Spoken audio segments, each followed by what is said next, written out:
தேவி ஸ்ரீ பிரசாத். இப்போலாம் இவரோட சாங்ஸ் என்னன்னு தெரில. நிறைய பேர் வந்து என்னடா இவர் பாட்டு என்ன எரிச்சலாக இருக்குது அப்படின்னு சொல்லி நிறைய பேர் சொல்கிறாங்க. பட் இதுக்கு முன்னாடிலாம் பார்த்தீங்கன்னா அவர் போடாத லவ் சாங்கும் இல்லை, ஐட்டம் சாங்கும் இல்லை, மாஸ் சாங்கும் இல்லை, எல்லாத்துலேயும் பார்த்தீங்கன்னா வேறு லெவலில் பண்ணியிருப்பாரு. அப்படி என்னென்ன சாங் போட்டிருக்கான்னு சொல்லி வாங்க இந்த வீடியோவில் பார்க்கலாம். 6 மூவில இருந்து,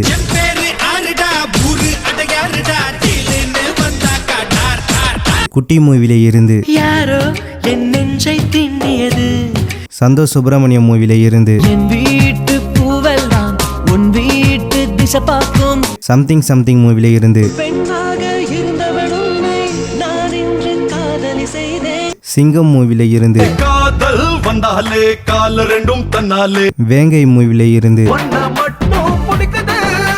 சச்சின் மூவில இருந்து,